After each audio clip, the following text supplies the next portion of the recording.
চাকরিজীবীদের জন্য ব্যক্তিগত ঋণ সুবিধা আরও সম্প্রসারণ করেছে সোনালী ব্যাংক পিএলসি।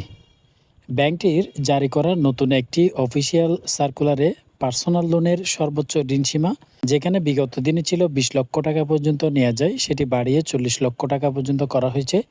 একই সঙ্গে এ পরিশোধের সর্বোচ্চ মেয়াদ 5 বছর থেকে বাড়িয়ে 8 বছর নির্ধারণ করা হয়েছে। ব্যাংকের জেনারেল অ্যাডভান্স ডিভিশন থেকে 28 জুন 2026 তারিখে জারি করা এই আদেশে বলা হয়েছে, বাংলাদেশ ব্যাংকের সাম্প্রতিক নির্দেশনার আলোকে এই পরিবর্তন আনা হয়েছে। নতুন নির্দেশে 28 জুন 2026 থেকে কার্যকর হবে এই লোনের টাকা। অর্থাৎ এখন থেকে আপনারা যদি লোন নিতে চান তাহলে পার্সোনাল লোন সর্বোচ্চ 40 লক্ষ টাকা পর্যন্ত নিতে পারবেন। কি পরিবর্তন এসেছে চলুন প্রথমত সেটা জেনে নিই। পার্সোনাল লোনের সর্বোচ্চ সীমা 20 লক্ষ টাকা থেকে 40 লক্ষ করা হয়েছে। ঋণের মেয়াদ 5 বছর থেকে বাড়িয়ে 8 বছর পর্যন্ত করা হয়েছে। এক্ষেত্রে আপনারা যে সুবিধাটা পাবেন, ইএমআই অর্থাৎ মান্থলি যে ইনস্টলমেন্টটা, সেটা অনেকাংশে কমিয়ে আসবে আপনি যদি 8 বছর মেয়াদি নেন সেক্ষেত্রে।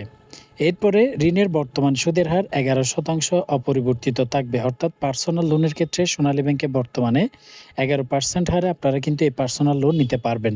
ভবিষ্যতে বাংলাদেশ ব্যাংকের নির্দেশনা অনুযায়ী সুদের হার পরিবর্তিত হলে সেটি প্রযোজ্য হবে। অর্থাৎ পরিবর্তন হলে মাঝখানে সে হারে আপনাদেরকে কিন্তু দিতে হবে। কার কত টাকা পর্যন্ত ঋণ সুবিধা পাবেন? সোনালী ব্যাংকের অফিস আদেশে ভিত্তিক সর্বোচ্চ ঋণের সীমাও উল্লেখ করা হয়েছে, যেখানে বলা হয়েছে যদি কেউ পদবি থাকে, অর্থাৎ কোনো কোম্পানি কিংবা কোনো ব্যাংক বা ডিপার্টমেন্টের যদি জেনারেল ম্যানেজার বা ইনচার্জ হয়, সেক্ষেত্রে 40 লাখ টাকা পর্যন্ত পাবেন সর্বোচ্চ। ডেপুটি জেনারেল ম্যানেজার বা ইনচার্জ হলে 30 লক্ষ টাকা। অ্যাসিস্ট্যান্ট জেনারেল ম্যানেজার বা ইনচার্জ হলে 20 লক্ষ টাকা পাবেন। সিনিয়র প্রিন্সিপাল অফিসার হলে 10 লক্ষ টাকা পাবেন।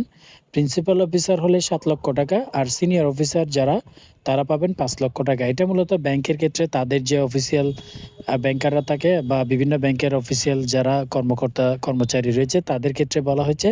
তবে আপনি যদি ব্যক্তিগত প্রয়োজনে নিতে চান, সেটিও কত পার্সেন্ট বা কত টাকা পাবেন সেটিও জানাচ্ছি। কারা এই সুবিধাটা পাবেন? ঘোষণায় উল্লেখ করা হয়েছে, পার্সোনাল লোন পেতে আবেদনকারীকে চাকরিজীবী হতে হবে। সংশ্লিষ্ট ঋণটি ব্যাংকের প্রচলিত নীতিমালা অনুযায়ী অনুমোদিত হবে।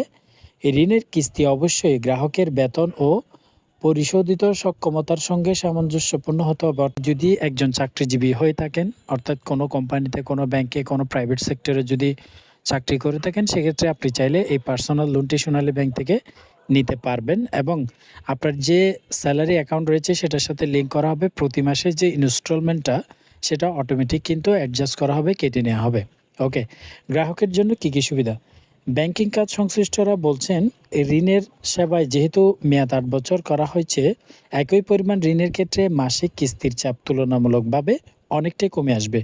ফলে বাড়ি সংস্কার করা কিংবা চিকিৎসার জন্য, উচ্চশিক্ষার জন্য, বিয়ে কিংবা অন্যান্য ব্যক্তিগত প্রয়োজন মেটাতে বড় অঙ্কের অর্থ সংগ্রহ করা চাকরিজীবীদের জন্য সহজ হবে। হওয়ার তারিখও ঘোষণা করছে সোনালী ব্যাংকের জারি করা অফিস আদেশে বলা হয়েছে, সংশোধিত পার্সোনাল লোন নীতিমালা 28 জুন 2026 থেকে কার্যকর হয়েছে। তবে ভবিষ্যতে বাংলাদেশ ব্যাংক বা সোনালী ব্যাংকের নীতিমালায় কোনো পরিবর্তন এনে সে অনুযায়ী নতুন নির্দেশনায় কার্যকর হবে। অর্থাৎ বর্তমানে 11% হারে আপনারা কিন্তু লোন সুবিধা পাবেন। তবে মাঝখানে যদি সেটি 13%, 12% কিংবা 14%ও করা হয়, সেক্ষেত্রে সেই হারে কিন্তু আপনাদের থেকে কিস্তি পরিশোধ করতে হবে। তো সোনালী ব্যাংক থেকে বর্তমানে আপনারা যদি এই লোন সুবিধা পেতে চান, সরাসরি আপনারা সোনালী ব্যাংকে চলে যাবেন। যে কোনো শাখায় গিয়ে বলবেন আমি পার্সোনাল লোন নিতে চাই। সেক্ষেত্রে আবারও বলছি, আপনি অবশ্যই একজন চাকরিজীবী হলেই আবেদনটা করতে পারবেন। আপনার স্যালারি হতে পারে সেটি 35 বা 40 হাজার টাকা। সেটা হচ্ছে, আপনি যদি 5 লাখ টাকা নিতে চান, 40 হাজার টাকা স্ট্যান্ডার্ড স্যালারি, সেক্ষেত্রে আপনি অবশ্যই 5 লাখ টাকা পর্যন্ত নিতে পারবেন। তবে যারা স্যালারি বেশি পান, বেতন বেশি পান, তারা অবশ্যই বেশি অ্যামাউন্টের জন্য আবেদন করতে পারবেন। কাগজপত্র কী কী লাগে? মূলত এনআইডি কার্ড, স্যালারি সার্টিফিকেট, যেখানে আপনি চাকরিটা করেন, অর্থাৎ যে কোম্পানি বা যে ব্যাংকে জব করেন, জব আইডি কার্ড, এছাড়াও স্যালারি সার্টিফিকেট একটা দিতে হয় এবং ছবি দিতে হবে, গ্রান্টর লাগে একজন। এই ডকুমেন্টসগুলো সবগুলো রেডি করেই আপনি যেতে পারেন, অথবা আগে গিয়ে তাদের থেকে জিজ্ঞেস করে নিতে পারেন কী কী ডকুমেন্টস লাগবে। মূলত এই ডকুমেন্টসগুলাই লাগে। এর বাইরে যদি কিছু লাগে, তারা অবশ্যই আপনাকে জানিয়ে দেওয়া হবে। লোন নেওয়ার আগে অবশ্যই আপনারা সরাসরি গিয়ে ব্যাংকে কথা বলে নেওয়াটাই সবচেয়ে ভালো। তো এই ছিল সোনালী ব্যাংকের পার্সোনাল লোন সম্পর্কে বিস্তারিত। আপনি যদি অন্য কোনো ব্যাংক থেকে অন্য কোনো লোন নিতে চান বা সোনালী ব্যাংক থেকে হোম লোন, কার লোন চান, সেক্ষেত্রে অবশ্যই কমেন্ট বক্সে জানাতে পারেন।